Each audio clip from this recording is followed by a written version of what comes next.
Hey guys, I wanted to introduce a joint forward and backline strike play off of midfield lineout. We've got a couple extra sessions between now and our next playoff game, and I'm hoping to install this during some of our group time. This is my favorite strike play. This is something we always used to break out when we needed to try, typically in the second half, where we can surprise getting our fast backs against some heavy forwards on the weak side of the field. There's 3 steps here. We're going to start with a 9 to 10 into our 12-man crash, supported by our 2 spare forwards. We're then going to run a fake A out to the strong side to try and draw attention across the field. And then ultimately our 13 is going to run a punchline through to the weak side, typically untouched through the line. All right, let's get into it. So first things first, it's going to be a simple lineup. We want to run our most successful play. So if that means we're thrown to the front or thrown to the middle, that's all right. We just want to make sure we get clean ball from 9 to 10. 10 is going to pass flat to 12, and these 3 players are going to crash upfield. That resets us here with a quick ruck. From here, the folks at the tail of the lineup and the front lifter are all going to trundle around the back and set up for an A. 10, similarly, is going to drift out to the right and set up for a green call, fire, engage his wing, anything to pull and draw more defenders to the strong side. Our front jumper, our primary jumper, usually Jackson, is going to just drop back into this gap and wait to strike. What that ends up looking like over here is our trio for our fake A, our 10, and our 14 setting up for an outside move. We've got a couple spare forwards lagging behind.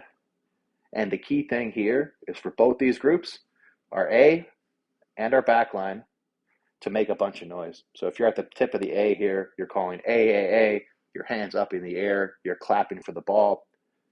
If we've got Pipson at 10, he's screaming, fire, fire, fire, I want to go fast, I want to go wide. Again, the goal is to draw just a couple more guys around the corner of this ruck, thinking they need to cover, and get the 15 to cheat step a little bit to the strong side. Second part after the distraction here is a false step from the 9. I need our 9 to set up as though they're passing to the right and then quickly pivot for a true pass to the left. Step 3 is our hidden punchline. So with these folks off on the right, drawing as much attention to the strong side as possible, what ends up happening is our pivot man, Jackson, typically as our front lifter, dropped back from the lineup and came in. He's 2 meters off the line and he is standing still. He is not moving. This makes it a very simple 5, 6, 7 meter pass from Matt to Jackson, and we're going to push our 13 on this hidden punchline such that it's timing. It's a give and go, 9 to the pivot, pivot to 13. Typically what we'll see happen, this man's going to bite here, and our 13 is going to be through for free. 11 chases, 15 chases, we flood the weak zone, and we score a try. Here's what it looks like in game. I've got an example from one of my club matches. Get up. I saw it. We'll play with you laying there until your option.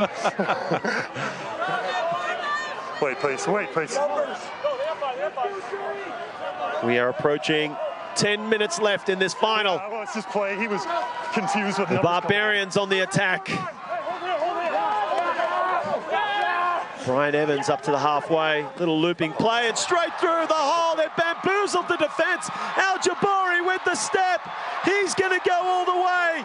One of the best tries you've seen all weekend.